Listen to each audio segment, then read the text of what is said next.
जय हिंद दोस्तों। आज 22 अप्रैल 2022 है।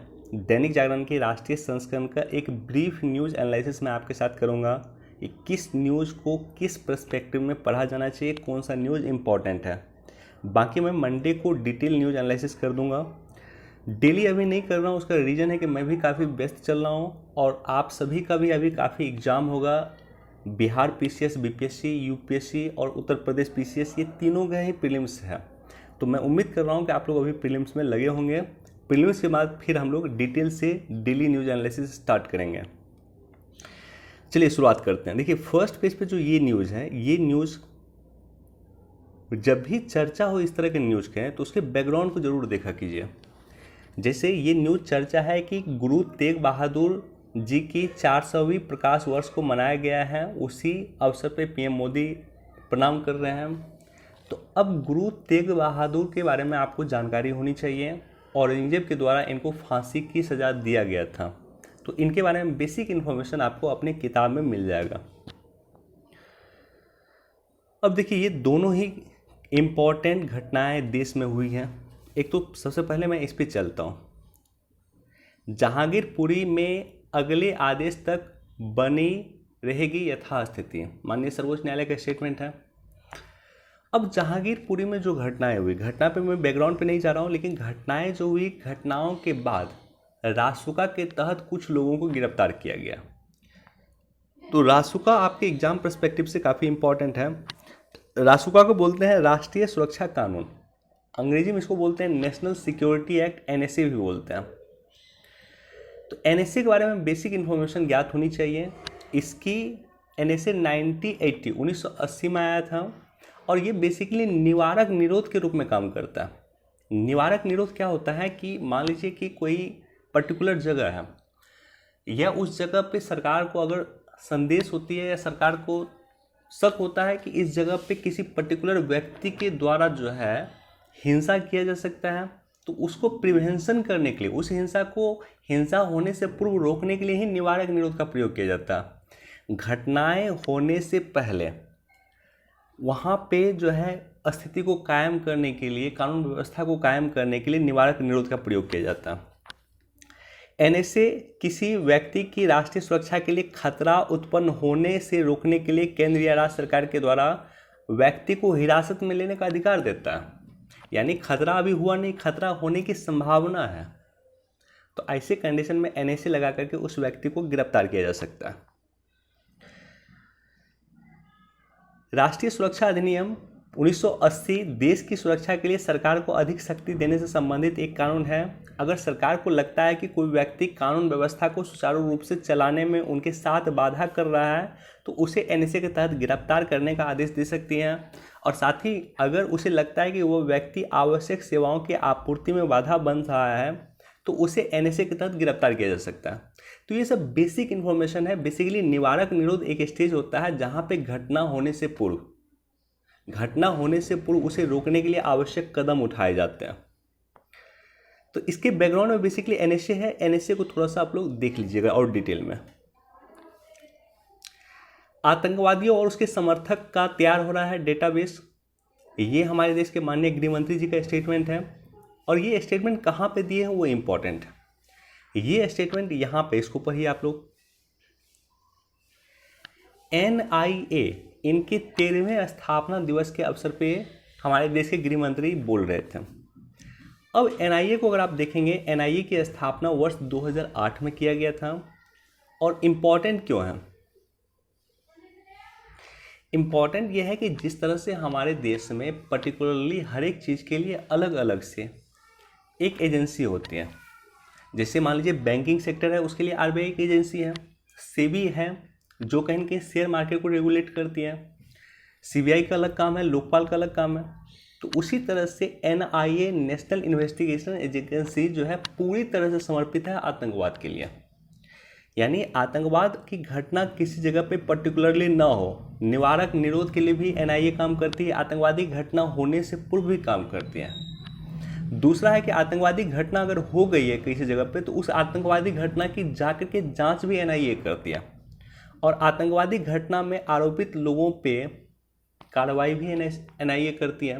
तो ये तीनों ही काम बेसिकली एनआईए करती रही है।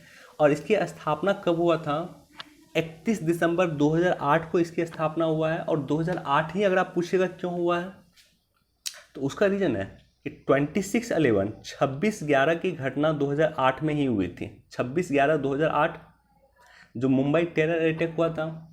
तो उसके बाद सरकार को आवश्यकता महसूस हुई कि इस तरह से हमको एक एजेंसी का निर्माण करना चाहिए जो पूरी तरह से समर्पित हो आतंकवाद को लेकर के, या आतंकवाद को रोकने के लिए पूरी तरह से समर्पित हो। इसी संदर्भ में एनआईए की स्थापना किया गया था। अब इसमें एक छोटा सा इंपॉर्टेंट फैक्ट और आपको ज्ञात होनी चाहिए कि एनआईए को वर्ष 2019 में संशोधन किया गया, और संशोधन करके एनआईए की शक्ति को बढ़ा दिया गया। जिस एनआईए के पास पहले सिर्फ आतंकवाद को रोकने के लिए शक्ति था, उसकी शक्ति को बढ़ा दिया गया है। सूचीबद्ध अपराध जोड़ दिया गया, परमाणु ऊर्जा अधिनियम 1962 जोड़ दिया गया, उपा जोड़ दिया गया, मानव तस्करी जोड़ दिया गया, जाली मुद्रा जोड़ दिया गया है, प्रतिबंधित हथियार की बिक्री, साइबर आतंकवाद और एक्सप्लोशन एक्ट 1908। तो ये सब जो मैटर में भी अब एनआईए एक्शन ले सकती है। ब्रिटिश प्रधानमंत्री भारत यात्रा पे आए हैं, और काफ़ी इंपॉर्टेंट यात्रा ये होने वाली है।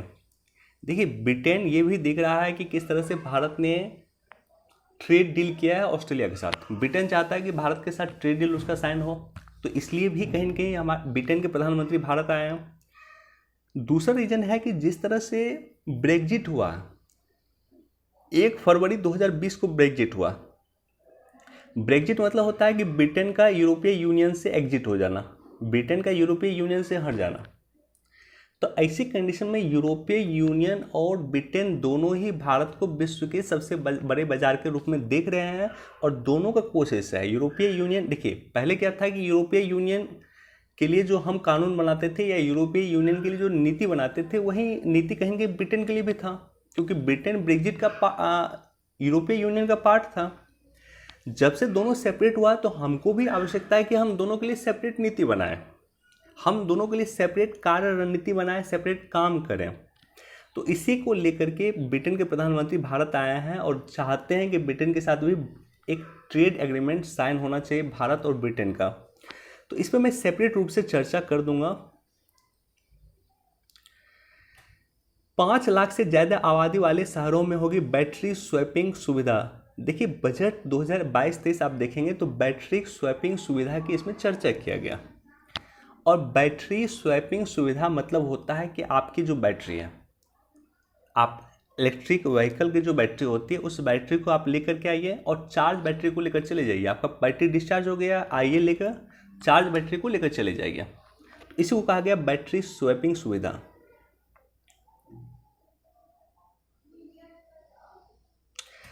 रायसीना डायलॉग पहले जनवरी में होता था, अभी तो 25 अप्रैल को होगा, लेकिन पहले क्या होता था कि जनवरी में होता था।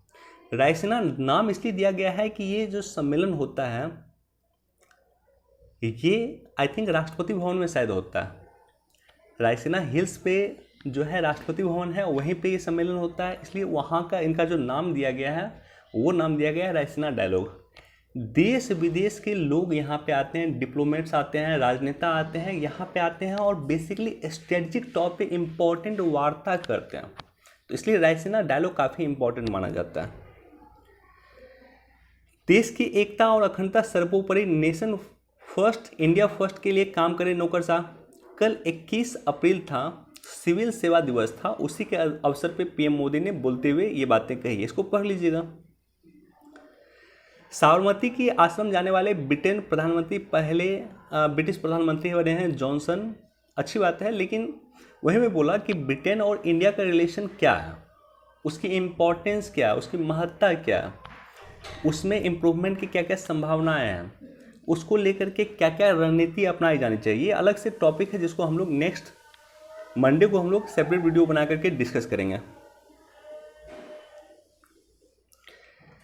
भारत के मेक फॉर वर्ल्ड अभियान में शामिल हो कंपनियां, देखिए ये भी काफ़ी इम्पॉर्टेंट टॉपिक है, ये अपने आप में एक इम्पॉर्टेंट टॉपिक है कि मेक इन इंडिया को हम लोग मेक इन वर्ल्ड की बात हम लोग कर रहे हैं वर्तमान में। जिस तरह से पीएम मोदी ने, आपने सुना होगा कुछ दिन पहले, पीएम मोदी ने कहा कि हम पूरे विश्व को खाद्यान्न सप्लाई कर सकते हैं, तो ये मेक फॉर वर्ल्ड हो गया। इसी तरह से हम जो यहाँ पे उत्पादन क्रिएट करेंगे, हम मेक फॉर वर्ल्ड उत्पादन क्रिएट करेंगे। मेक इन इंडिया को हम लोग मेक फॉर वर्ल्ड अभियान में जोड़ने का प्रयास कर रहे हैं।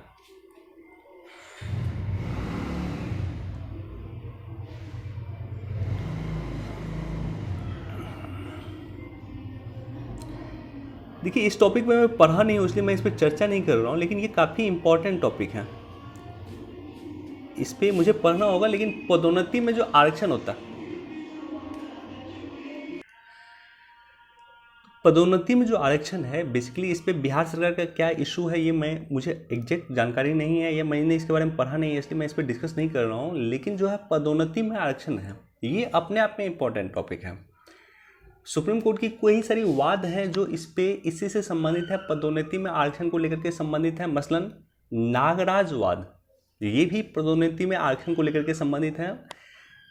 देखते हैं, मैं इस पर थोड़ा पढ़ लूँगा तो मैं इस पर डिटेल से चर्चा कर दूंगा, या सेपरेट वीडियो बना करके चर्चा कर दूंगा, ये इंपॉर्टेंट टॉपिक है। लेकिन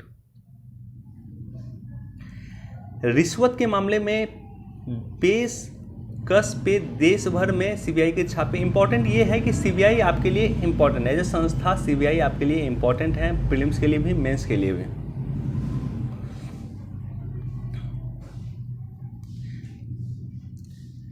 इसको भी एक बार देख लीजिएगा। कभी पिछड़ी पंचायत थी पल्ली, आज देश की रोल मॉडल बन चुकी हैं। आज विश्व पृथ्वी दिवस है, 22 अप्रैल को विश्व पृथ्वी दिवस मनाया जाता है। ओके, आज विश्व पृथ्वी दिवस है, 22 अप्रैल को प्रत्येक वर्ष विश्व पृथ्वी दिवस मनाया जाता है। तो उसी के उपलक्ष्य में यहाँ पे कुछ चर्चाएं क्या है, इसको आप लोग पढ़ लीजिएगा। ये और ये तीनों ही विश्व पृथ्वी दिवस से संबंधित हैं।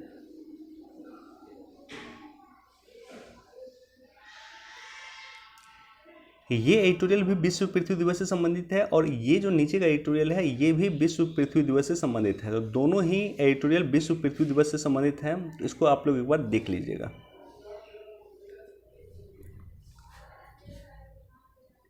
कोविड मुक्त भारत, तो संक्रमण को रोकने के लिए पारंपरिक ज्ञान जो है ये आवश्यक है, ये भी, इसको भी एक बार आप लोग पढ़ सकते हैं। सस्ता दवाखाना बनने की ओर भारत जो है अग्रसर है, भारत विश्व का दवाखाना बन सकता है, और इसके लिए लगातार काम हो रहा है, और वैसे भी भारत को विश्व का मैन्युफैक्चरिंग हब कहा जाता है, विश्व का दवा का जो है मैन्युफैक्चरिंग हब कहा जाता है। सबसे अधिक दवा का उत्पादन भारत में ही होता है विश्व में। तो ये काफ़ी इंपॉर्टेंट टॉपिक है, इसको एक बार भी देख लीजिएगा, आप लोग पढ़ लीजिएगा, और ये काफ़ी इंपॉर्टेंट टॉपिक है। इसमें कई सारे पर्सपेक्टिव हैं। जैसे एक समय में मुझे याद है कि जब कोरोना शुरू हुआ था तो एपीआई काफ़ी चर्चा में था। एपीआई होता है एक्टिव फार्मास्यूटिकल इंग्रेडिएंट कहते हैं। तो एक्टिव फार्मास्यूटिकल इंग्रेडिएंट पे उस समय में काफ़ी एडिटोरियल भी आते थे, 2020 के आसपास जब कोरोना शुरू हुआ था। तो एपीआई क्या होता है, बेसिकली दवा का जो कच्चा माल होता है। जिस तरह से किसी भी चीज़ को आप बनाते हैं तो उसका पर्टिकुलरली कच्चा माल होता है, तो दवा का कच्चा माल को एपीआई कहते हैं। भारत विश्व का सबसे बड़ा दवा उत्पादक देश है। कोरोना के समय में विश्व के कई सारे देशों को दवा बनाने में भारत ने मदद किया, या दवा भेज कर भारत ने मदद किया। लेकिन दवा का जो कच्चा माल है वो खुद भारत के पास नहीं था। तो इसके लिए काफ़ी चर्चा चल रहा था कि एपीआई के सेक्टर में भी हमें आत्मनिर्भर होना है, क्योंकि लगभग 70% एपीआई जो है हम चीन से मंगाते थे, और लगभग 85% एपीआई जो है हम विदेश से आयात करते थे। तो इसका बहुत सारा रीज़न है कि एपीआई के सेक्टर में भारत आत्मनिर्भर नहीं क्यों था, उसका बहुत सारा रीज़न है। तो उसके बाद लगातार हमने ये देखा है कि सरकार किस तरह से प्रोडक्शन लिंक इंसेंटिव्स पीएलआई योजना के तहत सरकार ने एपीआई के लिए भी सरकार ने मदद करना शुरू कर दिया था। अगेन ये इंपॉर्टेंट टॉपिक है, इसके बैकग्राउंड को कभी फिर हम लोग डिस्कस करेंगे। एक बार इसको भी पढ़ लीजिएगा और एक बार इसको भी पढ़ लीजिएगा।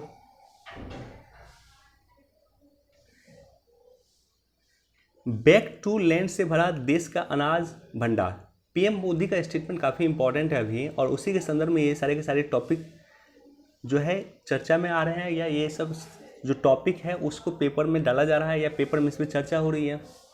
तो पीएम मोदी का स्टेटमेंट ये इंपॉर्टेंट था कि भारत विश्व के खाद्यान्न की आपूर्ति कर सकता है, खाद्यान्न को, विश्व के खाद्यान्न को सुनिश्चित कर सकता है। और जिस तरह से रूस यूक्रेन वार हुआ उसके बाद भारत का गेहूं का निर्यात काफ़ी बढ़ा है, क्योंकि गेहूं में रूस और यूक्रेन दोनों ही अग्रणी देश रहे हैं। तो विश्व में गेहूं का निर्यात भारत का काफ़ी बड़ा है रूस यूक्रेन के वार के बाद।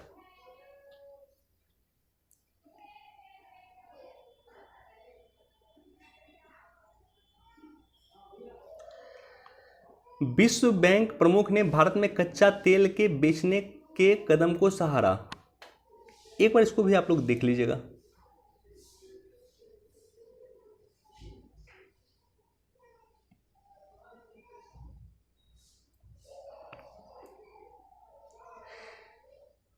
एक बार इस टॉपिक को भी आप लोग पढ़ सकते हैं, बहुत इंपॉर्टेंट नहीं लेकिन एक बार पढ़ना चाहिए।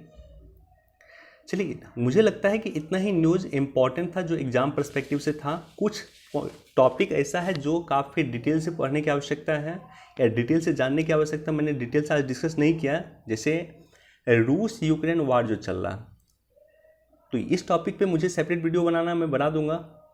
दूसरा है कि ब्रिटेन भारत संबंध को लेकर के जो चर्चा चल रही है, चूँकि ब्रिटेन के प्रधानमंत्री भारत आए हैं, तो ब्रिटेन और भारत संबंध ये काफ़ी एग्जाम पर्सपेक्टिव से इंपॉर्टेंट होते हैं। उसके बाद रासुका वाला जो एक्ट है इसके बारे में भी डिटेल से जानकारी होनी चाहिए। तो ये सब कुछ इंपॉर्टेंट टॉपिक है जिसकी चर्चा हम लोग मंडे को करेंगे। चलिए, वीडियो देखने के लिए धन्यवाद। Thank you so much.